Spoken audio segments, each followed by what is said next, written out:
Hi guys, welcome to day 4.5 of Christopher Nolan week.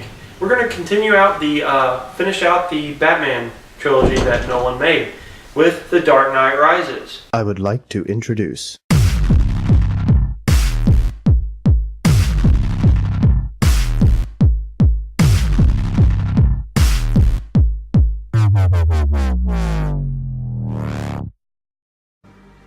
There's nothing out there for me. And that's the problem. You hung up your cape and your cowl, but you didn't move on. You never went to find a life, to find someone. Alfred, I did find someone. I know, and you lost them, but that's all part of living, sir. But you're not living. You're just waiting, hoping for things to go bad again. Remember when you left Gotham? Before all this, before Batman? You were gone 7 years. 7 years I waited, hoping that you wouldn't come back. Every year, I took a holiday. I went to Florence. There's this cafe on the banks of the Arno. Every fine evening, I'd sit there and order a Fernet Branca. I had this fantasy that I would look across the tables and I'd see you there with a wife, maybe a couple of kids. You wouldn't say anything to me, nor me to you. But we both know that you'd made it, that you were happy. And so what do you think of The Dark Knight Rises? Oh, we're starting? No, I thought that my least favorite character was Joseph Gordon-Levitt, because I think he was making fun of autistic people. That wasn't very nice of him. My favorite character was, of course, Gary Oldman, and I think he's my favorite person in all the movies. I think Bane, Tom Hardy did a fantastic Bane. I think that we got what we expected with Batman Christian Bale being his usual where's the trigger self. So we had two characters. I think it suited Bane. I think his voice actually suited him. Right. I mean, I didn't really know much about Bane before this movie, so I didn't really have like what I thought he should sound like in my head. I think he's definitely, I don't know if he's better than the Joker in the last movie, but I do think he is an equal, if not superior, foe to Batman. He is, in all these movies, Batman has fought psychopaths and people who are very smart. In this movie, he fought someone who was stronger than him, and he was broken. Bane is the only villain usually in comics too that is like far superior in terms of physicality than Batman. And in this movie, they didn't want to give him super strength. They gave him like peak human strength that was like ridiculous. It was like Captain America in the Winter Soldier, kicking the dude 12 feet. Well, he beats the holy hell out of Christian Bale's Batman in this movie. I think when you saw that, it's just like, wow, they're not afraid. This movie to me, this is my favorite out of the 3 Batman movies. I'm the only person in the world that says this movie right here was better than The Dark Knight, and here's why. This had like one of the best fight scenes I've ever seen in any movie, let alone any comic book movie, and it was so good. Like, it's when Batman first meets Bane, and they drop the music. There are no music. Like, there's no music, and that's like unheard of in movies. Like, they always have like the dun-dun-dun-dun, like, you know. And Bane is fighting Batman, and it's just them grunting in rhythm. And it's like, it's so, like, that one, when I saw this in theaters, I saw this at a midnight showing, and which was scary. Afterwards. After the fact, yeah.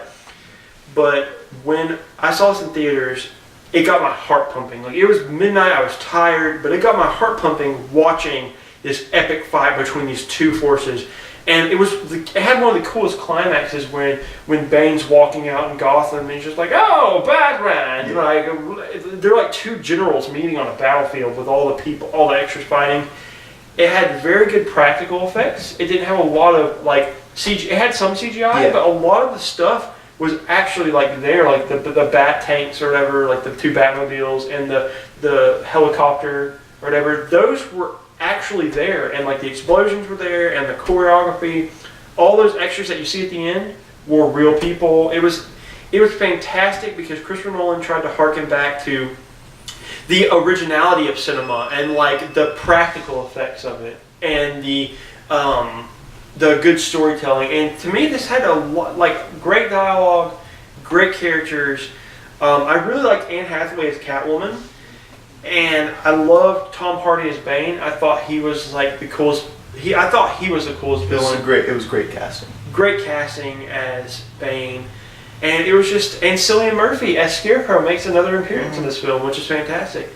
And it was just a great all-in-all movie. Again, my only criticism with it, the same thing with The Dark Knight. It was a comic book movie that wasn't really a comic book movie. It was just a great like movie, but they had like comic book elements in it, you know.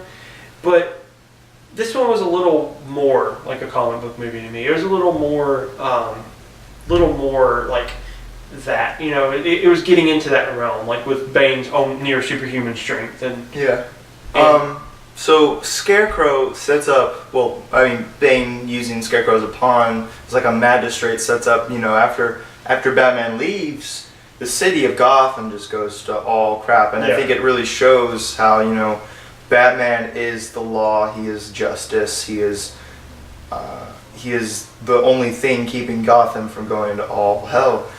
My major criticism of this movie is the amount of screen time Joseph Gordon-Levitt had.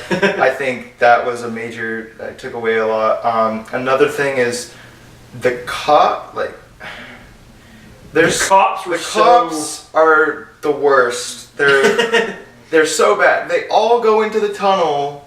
And they all get trapped, and they're all chasing after Batman and let Bane go when they could have had Bane. It's just like, I don't know. Christopher Nolan wrote that cops as like just really retarded. It was almost comical in itself. They had the stormtrooper aspect, but they were the good guys. Yeah, they couldn't stop the bad guys, and they needed Batman to save the day. And it was just, I agree with you on the Joseph Gordon-Levitt.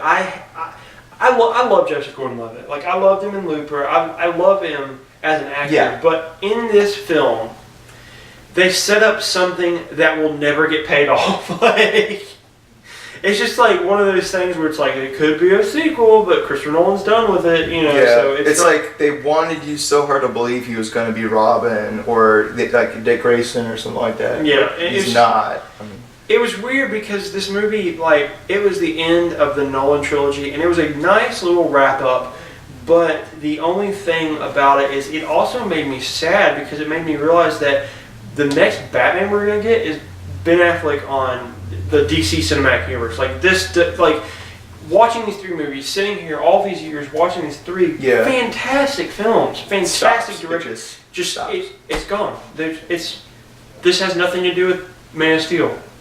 This has nothing to do with Batman vs Superman, Justice League, any of that. And I think you could say the same for Arrow and The Flash. The Arrow and The Flash are great TV shows, and it's just DC is like, okay, we're not going to use those. We're going to make all new. Which, I mean, from a business standpoint, I can see where it makes sense. They want to explore these different universes and stuff, but I was so upset because I love these movies. These movies are some of my favorite comic book movies. Like, even though they're not, like I said, comic book movies, they're some of my favorites. And it's just, I love Nolan, and I loved just, you know, even though we give him crap for the crappy voice, and we give him crap for the, you know, for it not being too much like a comic book, these were great, fantastic movies. And I'm sad to see that, you know, they have ended, you know. Yeah, and looking forward to the future, my major worry isn't that Ben Affleck is playing Batman. I think he's going to be a really good Batman, I honestly think. Right. But I think they're going to just do Batman and Superman wrong. I think that's my biggest fear is, like, you know, people are like, oh, it's not going to be a good movie because Ben Affleck. I think Ben Affleck's going to be fine. He was great in Gone Girl. He was great in The Town. I think he can play Batman. He obviously looks physically like Batman. We've seen the pictures. We know he looks like a menacing Batman. If they do what we think they're going to do, which is do a Dark Knight Returns-esque Batman, they will get it right. They will get my money. If they don't, they will never see the end of it. Oh, DC is going to get my money with Batman vs Superman, regardless of who reviews it, and like if it's bad. If everyone says don't see it, man, don't say, I will go see that movie. Like DC's going to get my money. I love Batman. I love Batman, and I want to see that. I want to see that movie. I'm ready for Batman on screen again, but I hope they do it as good as Nolan. Like, I love the Nolan Batmans, and to me, it is it's a great Batman. It's a great take on the character, and if they don't do a Nolan Batman, just do a Frank Miller Batman. If they don't do a Frank Miller Batman, do Scott Snyder, because I loves me my Batmans, and I want the good Batman movie. That's all I want. That's all I want out of the world is as good as this at least. But so, what do you think? Would you recommend The Dark Knight Rises to the general? I mean, I would recommend the trilogy, definitely. Yeah. I would say it's one of those that you can go out and wait. You don't have to see it today or anything like that, like The Prestige or Memento or anything. I don't know if it's gonna hold up. I think in the future we'll remember the Batman movies and we'll remember how much we enjoyed them. But I think in the cinematic sense, I don't think they're going to hold up to the rest of Christopher Nolan movies. Right. Still a fantastic franchise. It's definitely sad to see it go. But we look forward to whatever DC puts out next. And I think The Dark Knight Rises, I think all the Dark Knights, the whole Dark Knight trilogy, I think it's a fantastic trilogy. I think you should watch it for the sake of watching it. Even if you don't like Batman, if you don't like comics, watch it. They're still great movies. They have great characters in them. They have great storytelling. Christopher Nolan directs them fantastic. Go see it, even if you don't like Batman and the comic booky aspects. You don't have to be a DC fanboy to enjoy these movies or anything. I am excited for what DC's doing, and honestly, like I said, DC's going to get my money. I'm going to go see Wonder Woman. I'm going to go see every DC movie except for Cyborg and Green Lantern, and Flash. Those are the only three that I'm not going to see. I'm going to see Wonder Woman, all these movies. I just hope that Zack Snyder and whoever directs the Wonder Woman movies, which they haven't announced yet, but whoever directs these movies, I hope they do as well as Christopher Nolan did in these movies. Then they'll have my respect. Yeah. So thanks for watching. Let us know in the comments below what you thought about the Dark Knight trilogy or the Dark Knight Rises specifically. And don't forget to like, favorite, and subscribe.